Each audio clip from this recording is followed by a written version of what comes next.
Hello friends, हमारे इस YouTube channel पर आपका हार्दिक स्वागत है। दोस्तों, जब कोई क्रिमिनल अपराध करता है तो वकील केस को अदालत में ले जाते हैं और जज के सामने रखते हैं। फिर सुनवाई होती है। उसके बाद जज सभी गवाहों और सबूतों के आधार पर फैसला सुनाते हैं।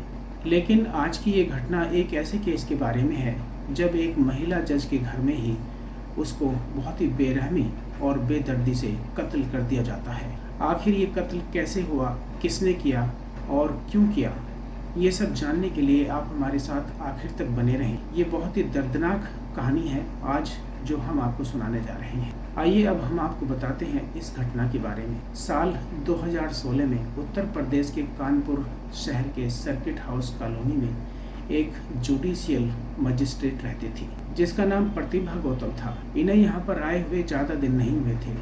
कुछ ही महीने पहले वो यहाँ रहने के लिए आई थी। उनकी शादी मनु अभिषेक राजन नाम के व्यक्ति से हो चुकी थी। इसके पति मनु अभिषेक राजन एक वकील थे और दिल्ली के 30 हजारी कोर्ट में वकालत की प्रैक्टिस किया करते थे। पत्नी यानी प्रतिभा गौतम कानपुर देहात में एक सिविल जज थी। 9 अक्टूबर 2016 की सुबह को अभिषेक अपनी पत्नी से मिलने के लिए कानपुर सर्किट हाउस कॉलोनी के सरकारी आवास पर पहुंचे जहां पर इनकी पत्नी रहती थी। अभिषेक 8 अक्टूबर को दिल्ली से चले थे और 9 अक्टूबर की सुबह कानपुर पहुंच जाते हैं। लेकिन अभिषेक जब रास्ते में थे तो उन्होंने सोचा कि अपनी पत्नी को एक कॉल करके बता देता हूं कि मैं आ रहा हूं, और ये सूचना देना उनको अनिवार्य लगा।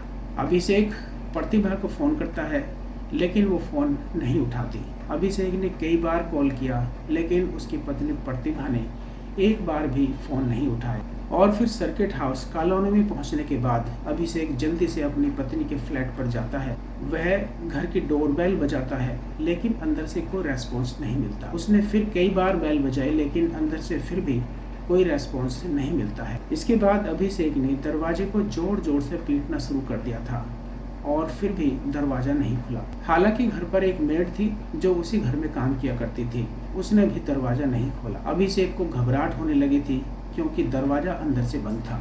अगर प्रतिभा घर से कहीं बाहर गई होती तो दरवाजा बाहर से बंद होता, न कि अंदर से। इसके बाद अभिषेक ने दरवाजा तोड़ने का फैसला किया। अभिषेक ने दरवाजे पर जोर जोर से लात मारनी शुरू की और 3-4 बार के प्रहार से ही दरवाजे की कुंडी टूट गई और अभिषेक परेशानी की हालत में घर के अंदर जाता है। अभिषेक ने अंदर जाकर देखा कि उसकी पत्नी पंखे से लटकी हुई है। उसके दोनों हाथों की नसें भी कटी हुई हैं। ये देखकर अभिषेक बहुत ज़्यादा डर जाता है और जैसे ही अभिषेक अपनी पत्नी के शव को देखता है तो वो बहुत दुखी होकर बड़ी दुखी मन से उसको छूने की कोशिश करता है। और जैसे ही अभिषेक ने प्रतिभा के शव को छुआ, प्रतिभा की लाश नीचे गिर गई। इसका मतलब ये था कि प्रतिभा के शव को रस्सी के सहारे खड़ा किया गया था।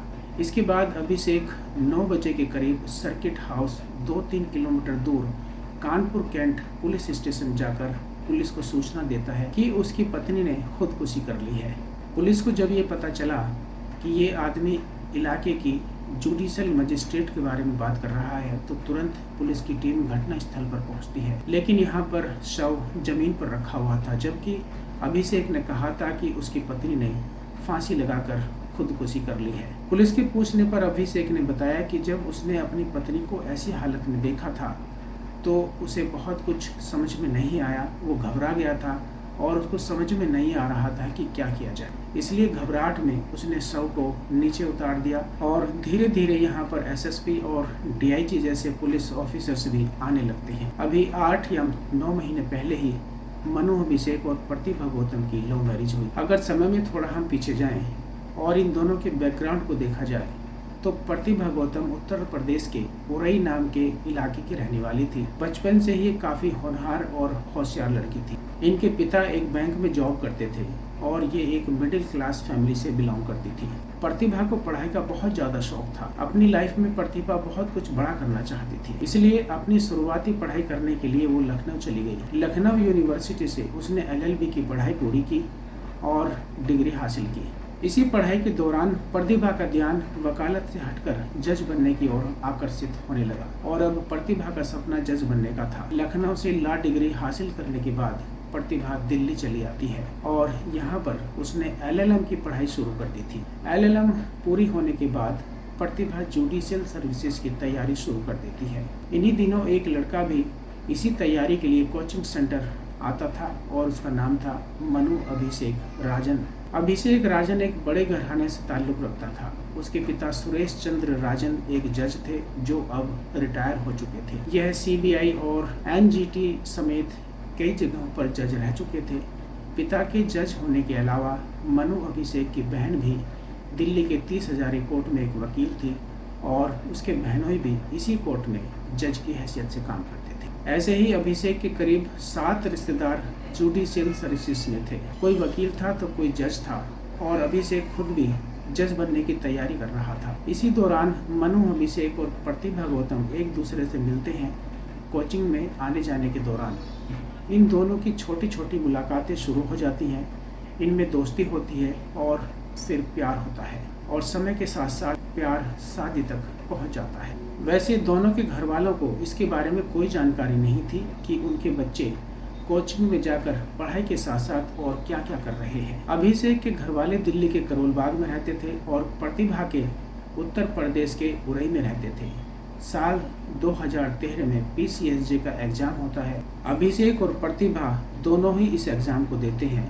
इस एग्जाम को पास करने के बाद इन दोनों का सपना पूरा हो जाता और दोनों ही जज बन जाते हैं। लेकिन प्रतिभा इस एग्जाम को क्लियर कर लेती है और उसका सिलेक्शन हो जाता है और अभिषेक इस एग्जाम को क्लियर नहीं कर पाता है। इसके बाद प्रतिभा को जज की ट्रेनिंग करनी थी और वो अपनी ट्रेनिंग में लग जाती है और इधर अभिषेक का सपना अधूरा रह गया था और वो जज नहीं बन पाया था। अब वह केवल वकालत ही कर सकता था। लेकिन अभी भी ये दोनों एक दूसरे से बहुत प्यार करते थे, साथ रहने की कसमें खाते थे। एक दिन प्रतिभा अपने घर वालों को बताती है कि वह एक लड़के से प्यार करती है और आगे चलकर उसी से शादी करेगी। ये उसने अपने घर वालों को बता दिया था। उधर अभिषेक के परिजनों को जब इस बात का पता चला तो दोनों के घर वाले इस शादी के खिलाफ थे और फिर कास्ट को लेकर भी कई प्रॉब्लम उनके सामने थी। प्रतिभा के घर वाले इस शादी से मना कर रहे थे और वो किसी भी तरीके से इस शादी के लिए तैयार नहीं थे। लेकिन प्रतिभा के दिलो दिमाग में अभिषेक छाया हुआ था। वो इसी लड़के से शादी करना चाहती थी किसी भी हालत में। अभिषेक भी प्रतिभा से शादी करना चाहता था। अभिषेक के घर वाले भी राजी नहीं थे। दोनों परिवारों की नाराजगी के बावजूद भी इन दोनों का प्यार बरकरार रहता है और प्रतिभा की ट्रेनिंग भी अब कंप्लीट हो जाती है। फिर 2015 में प्रतिभा की पोस्टिंग कानपुर देहात में एडिशनल सिविल जज के तौर पर हो जाती है। प्रतिभा अपनी जज की सर्विस शुरू कर देती है। जज के तौर पर केसेस को देखने लगती है और फैसले सुनाने लगती है। अभिषेक भी दिल्ली के 30 हजारी कोर्ट में वकालत की प्रैक्टिस करने लगता है। दोनों में दूरी भले ही हो लेकिन वो दोनों फिर भी एक दूसरे के बहुत करीब थे।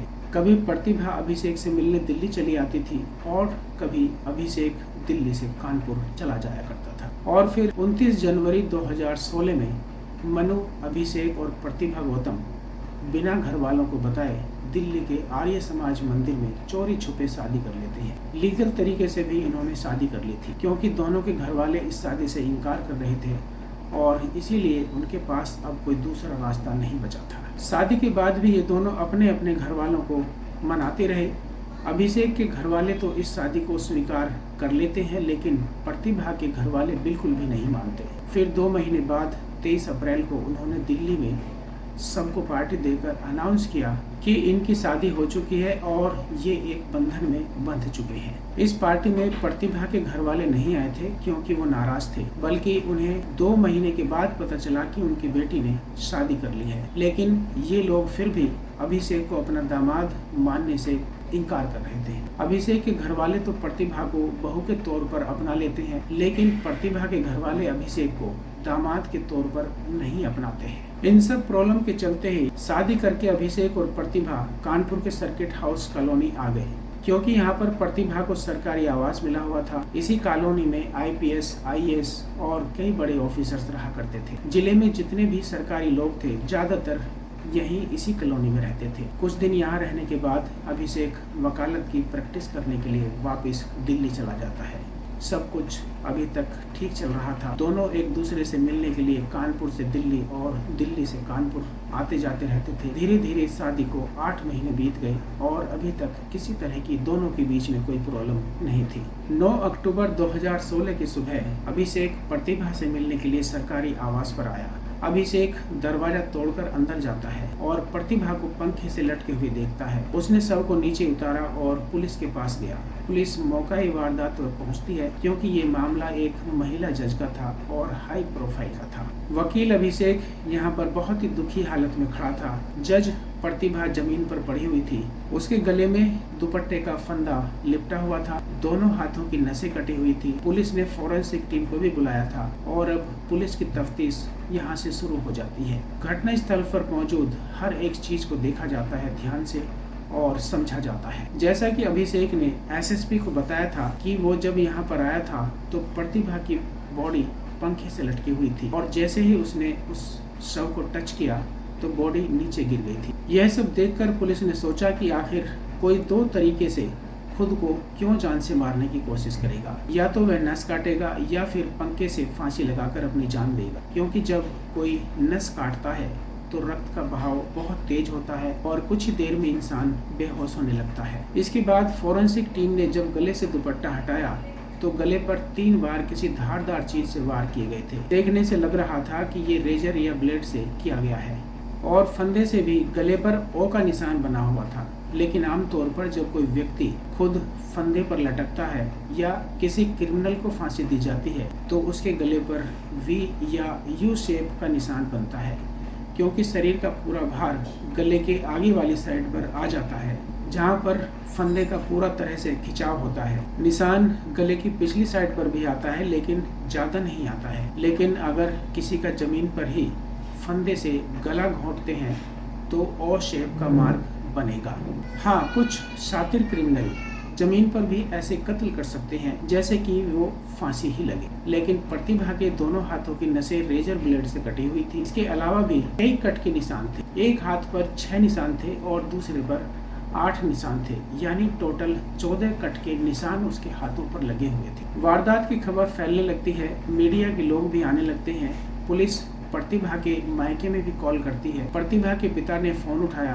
पुलिस ने उन्हें बताया कि उनकी बेटी की रहस्यमयी तरीके से मौत हो चुकी है। ये लोग भी बदहवास और बहुत ही घबराए हुए कानपुर देहात आते हैं। प्रतिभा के शव को पोस्टमार्टम के लिए भेज दिया जाता है। यहाँ यदि हम घटना स्थल की बात करें तो फोरेंसिक टीम उस पंखे को भी देखती है जिसके बारे में अभिषेक ने बताया था कि प्रतिभा की बॉडी यहीं पर लटकी हुई थी और पंखे पर भी खून के निशान पाए गए थे।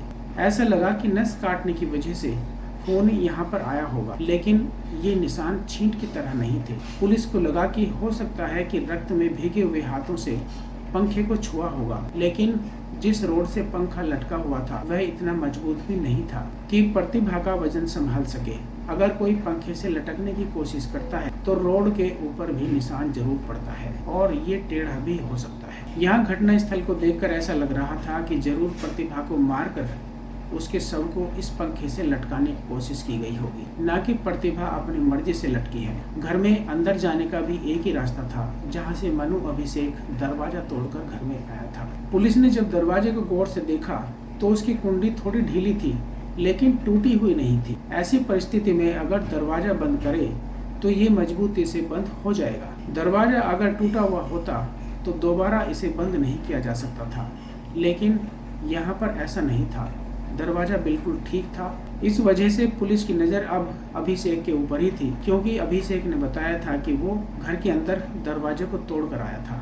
अब पुलिस ने अभिषेक से पूछताछ करनी शुरू कर दी। एसएसपी ने पूछा कि जब आप यहाँ आए थे तो आपने क्या देखा। अभिषेक ने बताया कि मैं दरवाजा तोड़कर अंदर आया था और प्रतिभा पंखे से लटकी हुई थी। पुलिस इससे आगे कुछ पूछती, ये कुछ पूछने से पहले ही शुरू हो गया कि मैं दिल्ली से यहाँ पर आया हूँ और बाई रोड आया हूँ। आप टोल प्लाजा की स्लिप देख सकते हैं, सीसीटीवी भी देख सकते हैं और कॉल डिटेल भी देख सकते हैं। मैंने यहाँ आने से पहले प्रतिभा को कई बार कॉल भी की थी। आगे उसने बताया कि आप मेरी लोकेशन भी देख सकते हैं, लेकिन पता नहीं क्यों ये खुद ही अपने बारे में इतनी सारी डिटेल दे रहा था, जबकि पुलिस उससे कुछ पूछ ही नहीं रही थी। इससे पुलिस का शक अभिषेक को लेकर और भी ज्यादा बढ़ गया था।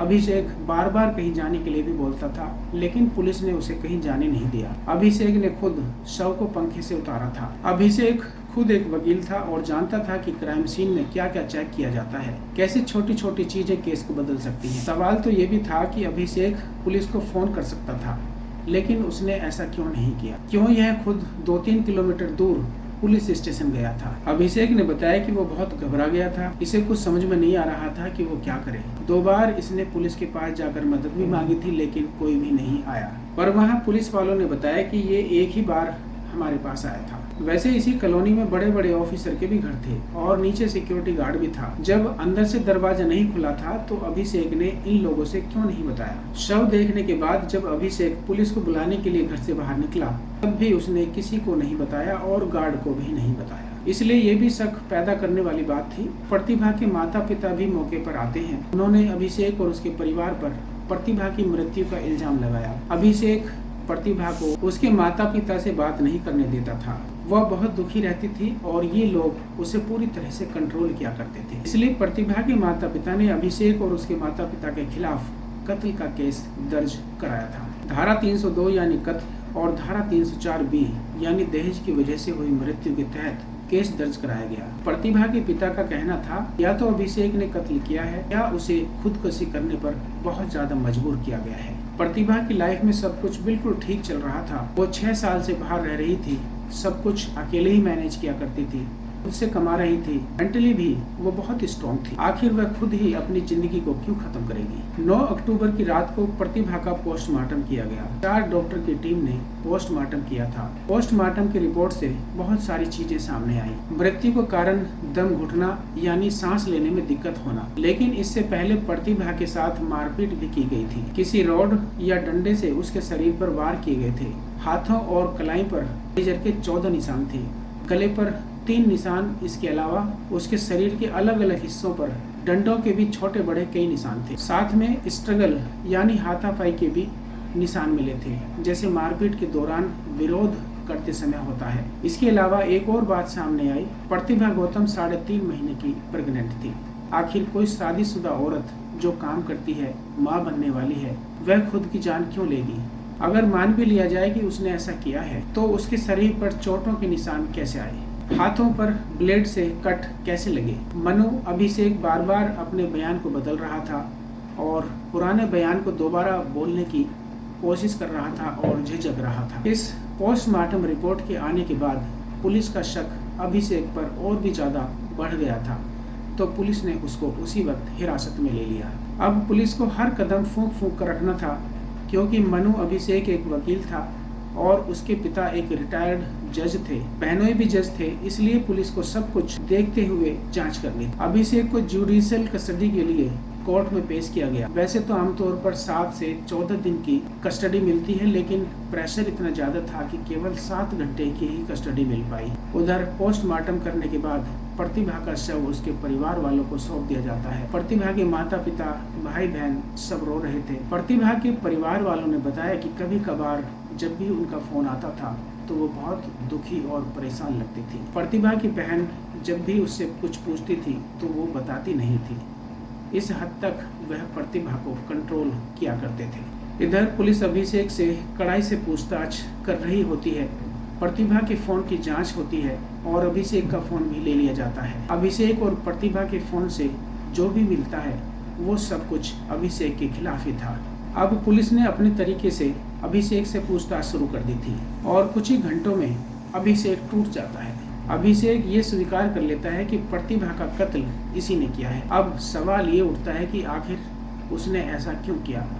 अपनी प्रेग्नेंट पत्नी का खून क्यों किया? कत्ल का कारण क्या था?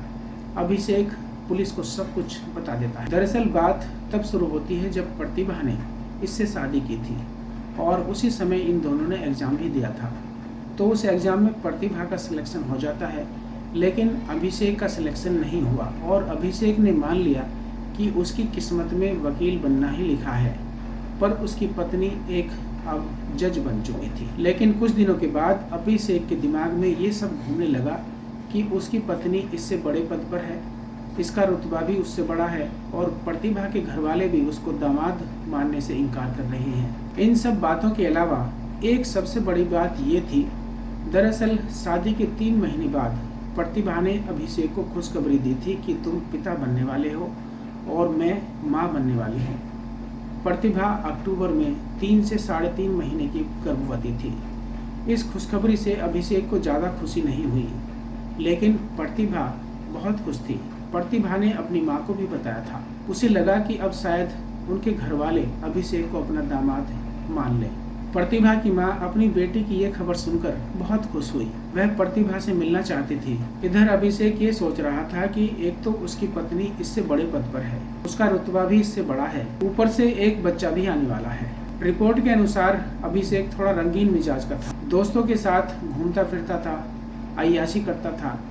वह सोचता था कि अगर बच्चा हो गया तो उसकी देखभाल करनी पड़ेगी, नई जिम्मेदारी सर पर आ जाएगी और फिर ये आज़ादी से मौज मस्ती नहीं कर पाएंगे। तो इस कारण अभिषेक बच्चा नहीं चाहता था। उसने प्रतिभा से भी बोला था कि बच्चे को गिरा दो। कई बार इसी को लेकर इन दोनों के बीच में झगड़ा हुआ करता था। अभिषेक पहले से ही पत्नी को उसके माता पिता से बात नहीं करने देता था और अब तो उसका रोकना टोकना और भी ज़्यादा बढ़ गया था। भले ही प्रतिभा बाहर एक जज थी, लेकिन घर में वो एक पत्नी ही थी। 7 अक्टूबर को प्रतिभा की माँ ने बेटी से कहा कि तुमसे मिलना चाहती हूँ। जब यह बात अभिषेक को पता चली तो उसने अपनी पत्नी को बहुत डांटा कि तुम अपनी माँ से बातें क्यों करती हो, तुम्हें बात करने से पहले मुझसे परमिशन लेनी चाहिए थी।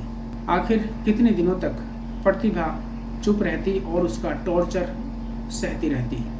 एक दिन उसने अपने पति से बोल दिया कि मैं बच्चे को किसी भी हालत में नहीं गिराऊंगी। 7 अक्टूबर को बच्चे को लेकर इन दोनों के बीच में काफ़ी लड़ाई हुई और फिर प्रतिभा ने कहा कि मैं दिल्ली आ रही हूँ। अभिषेक ने बोला यहाँ मत आओ। 8 अक्टूबर को अभिषेक हिल स्टेशन से दिल्ली पहुँचने वाला था। अभिषेक अपनी पत्नी को तकलीफ देकर, दुखी करके यानी परेशान करके खुद हिल स्टेशन में घूम रहा था। 8 अक्टूबर की शाम को प्रतिभा ट्रेन से दिल्ली पहुँचती है और अभिषेक उसे लेने के लिए रेलवे स्टेशन पहुँच जाता है। उसने अपनी कार से प्रतिभा को पिक किया था। ये दोनों पहले से ही एक दूसरे से नाराज थे, इसलिए गाड़ी में भी दोनों ने फिर से लड़ाई शुरू कर दी थी और प्रतिभा इस वजह से रास्ते में ही उतरकर वापस कानपुर चली जाती है। अब अभिषेक ने प्रतिभा को जाने दिया। हालांकि वो प्रेग्नेंट थी, उसका ध्यान रखना चाहिए था, लेकिन अभिषेक ने ऐसा नहीं किया। उसने कहा कि तुम्हें जहाँ जाना है चली जाओ।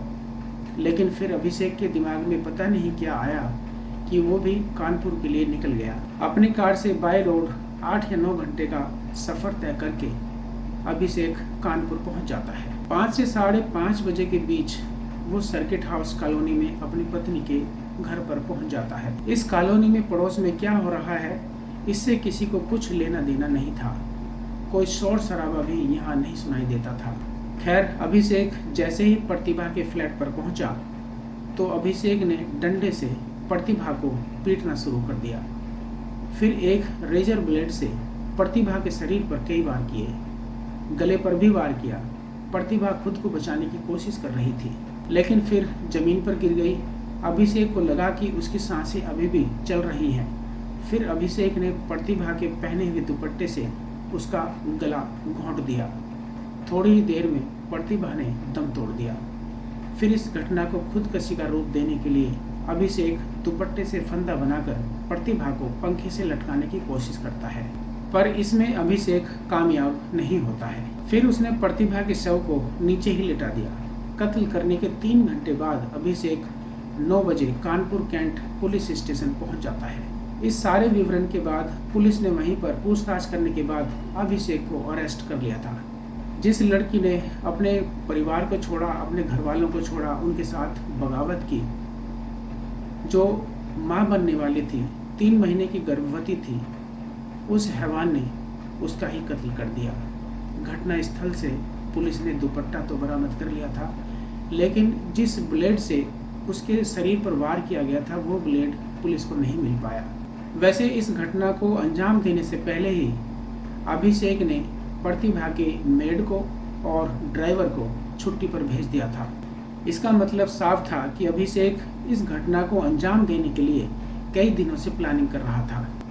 प्रतिभा के पिता द्वारा लिखाए गए रिपोर्ट के अनुसार अभिषेक को मेन एक्यूज और उसके माता पिता को को एक्यूज बनाया गया था। अभिषेक के व्हाट्सएप से कत्ल का ये कारण पता चला कि बच्चा अभिषेक को अभी नहीं चाहिए था और इसी बात पर यह झगड़ा करता था। मनु अभिषेक तो पुलिस की गिरफ्त में था ही, लेकिन उसके माता पिता भी घर से फरार हो गए थे। इसके खिलाफ कोर्ट ने अनबेलेबल वारंट जारी करने और कुर्की करने का आदेश दे दिया था। अभिषेक के माता पिता ने सुप्रीम कोर्ट से स्टे ऑर्डर ले लिया और फिर सुप्रीम कोर्ट इन्हें कानपुर कोर्ट में सरेंडर करने का आदेश देता है और 18 अक्टूबर को ये दोनों भागे हुए आरोपी CMM कोर्ट में पेश हो जाते हैं। इसके बाद अभिषेक सेशन कोर्ट, हाई कोर्ट और सुप्रीम कोर्ट तक बेल की अर्जी लगाता है, लेकिन सभी ने इसे खारिज कर दिया था। 2022 में अभिषेक को जेल में करीब 5 साल बीत चुके थे और फिर अप्रैल 2022 में हाई कोर्ट से अभिषेक को जमानत मिल गई और अभिषेक जेल से बाहर आ गया। लेकिन ये केस अभी भी कोर्ट में चल रहा है और अभी भी फैसला आना बाकी है। दोस्तों, इस कहानी को सुनाने का उद्देश्य किसी का दिल दुखाना या किसी को परेशान करना बिल्कुल नहीं है, बल्कि आपको जागरूक और सचेत करना है। दास्तान जुर्म अभी बाकी है। हम जल्दी फिर लौटेंगे एक और नई कहानी के साथ। तब तक आप अपना और अपनों का ख्याल रखिए। हमारी ये कहानी आपको अच्छी लगी हो तो हमारे इस चैनल को सब्सक्राइब करें, वीडियो को लाइक और शेयर करें। नीचे कमेंट बॉक्स में आप अपनी राय और सुझाव ज़रूर दें। बहुत बहुत धन्यवाद।